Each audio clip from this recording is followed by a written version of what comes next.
Assalamualaikum warahmatullahi wabarakatuh. Saya akan menjelaskan mengenai materi proposal kali ini. Saya akan menjelaskannya dari pendahuluan. Nah, di sini ada latar belakang.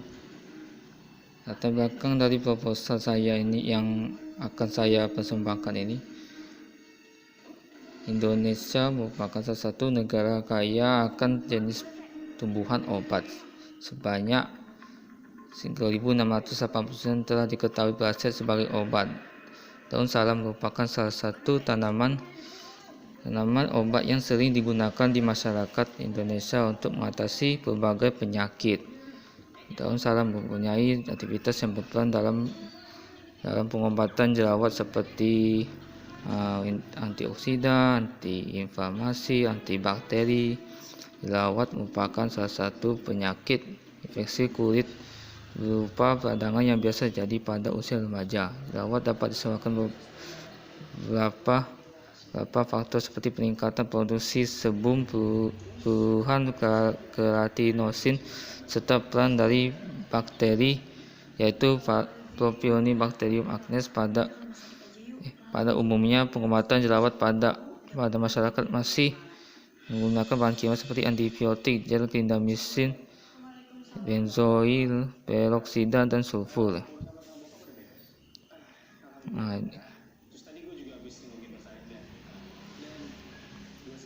Tingginya penggunaan antibiotik menjadi pemicu terbesar munculnya resistensi bakteri terhadap antibakteri, merupakan salah satu masalah global baik negara maju maupun negara berkembang. Berkembangnya resistensi terhadap obat-obatan hanyalah salah satu contoh proses alamiah tak pernah ada akhirnya yang dilakukan oleh organisme untuk mengembangkan toleransi terhadap keadaan lingkungan yang baru.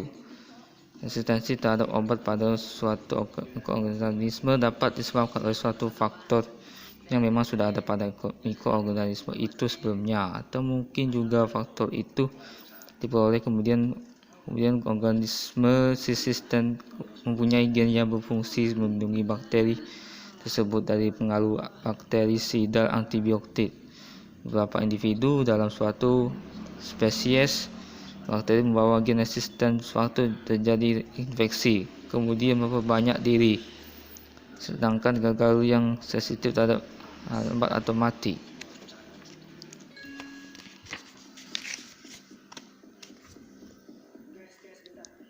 Antibiotik secara terus-menerus baik topikal maupun oral pada pengobatan jerawat seperti yang disebutkan dapat menimbulkan resistensi. Itulah efeknya tadi jangan selalu sering dipakai, dan itu bisa menyebabkan resistensi.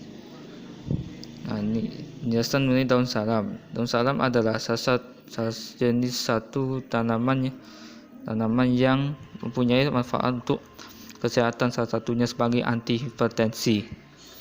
Daun salam mengandung senyawa berupa senyawa flavonoid, minyak asiri, tanin, sital, eugenol, sesquiterpen, diterpenoid, saponin, dan lakton. Adapun ini ada kandungannya ya. Kandungannya senyawa flavonoid pada daun salam pada dosis tertentu efektif digunakan untuk menurunkan terjadi hipertensi dan beberapa penyakit lain pada gangguan pada tubuh. Berdasarkan penelitian sebelumnya, ekstrak etanol 70% daun salam terbukti memiliki aktivitas terhadap Candida albicans. Ini adalah penjelasan mengenai penelitian sebelumnya ya. Ini dengan kemampuan menambah 11 mm pada konsentrasi 100% dan pada bakteri Enterococcus faecalis dengan kemampuan pengobatan 16,31 mm pada konsentrasi 40%. Yang lain menyatakan ekstrak etanol 96% daun salam memiliki aktivitas terhadap Salmonella sp. Ini ya penjelasan mengenai penelitian sebelumnya ya.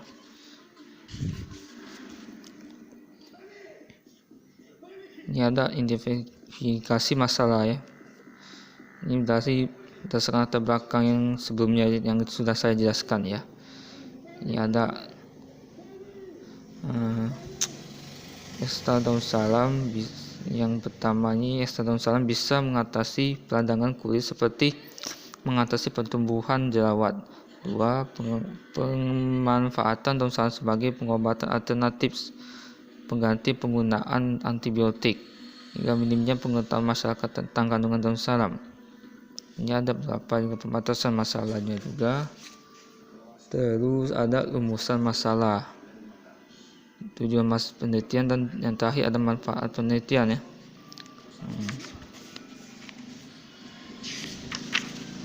Sini juga dijelaskan ada daun salamnya ya.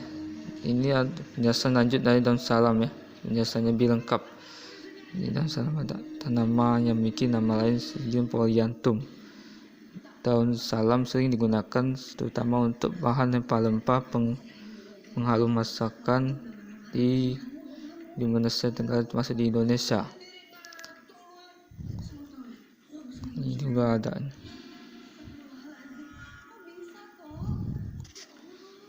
Ini ada taksonomi tanamannya ya.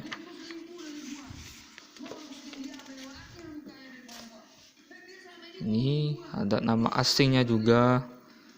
Nah, ini ada nama Indonesia dari beberapa daerah. Ini ada dari Sunda, Jawa, Madura, Kangean, Sumeneb, dan Sumatera juga ada di sini.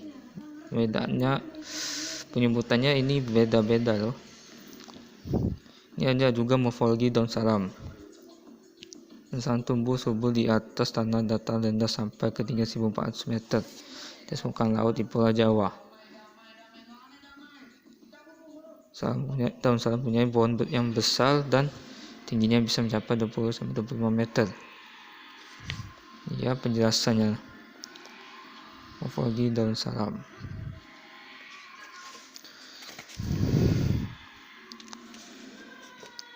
Ini juga ada kandungan kimia daun salam.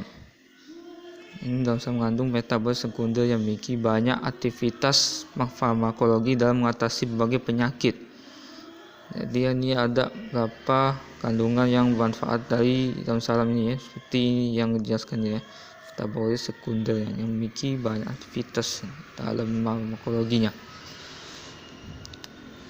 Ini ada mekanisme antibakterinya ya. Daun salam merupakan salah satu jenis tanaman obat anti mikroba. Jadi ada mekanisme antibakteri ya, seperti ini yang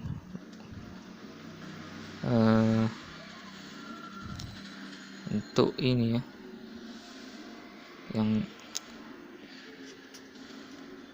untuk bakteri ini tadi ya, bakteri jerawat ini.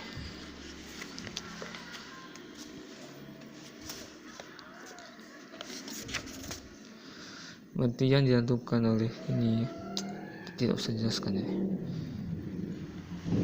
Tadi asidi flavonoid pada daun salam menyebabkan daun salam mempunyai daya antibakteri anti mikroba. Ini ada penjelasan bakterinya ya. Saya jelaskan di sini. Propionibacterium acnes atau P. acnes merupakan salah satu flora normal pada kulit manusia serta di rongga mulut, usus besar, konjuktiva, dan saluran telinga luar. Bakteri ini yang mendominasi dari folikel sebasea kulit dan dapat menyebabkan jerawat ketika menginfeksi kulit. Ini bakteri yang menyebabkan kita mengalami jerawat ya, dan ini biasanya terjadi pada umur remaja ya, atau pas masa puber ya. Itulah. Ini ada klasifikasi bakterinya. Terus ini morfologi bakteri, struktur bakterinya.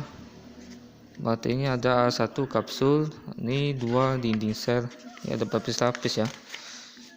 Ini ada 3 membran di sitoplasma, 4 mesosom, 5 inti sel, 6 flagella. Dan ini traktil pili.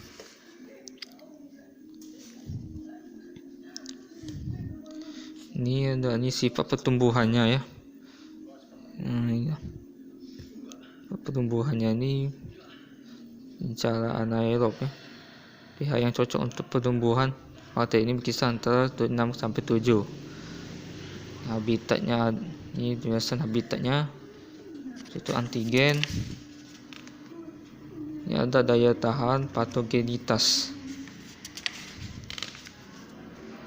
Ini patogenesisnya juga itu. Manifestasi klinis infeksinya nih. Ini ada bisa dilihat saja sini. Untuk mempersingkat waktu ya.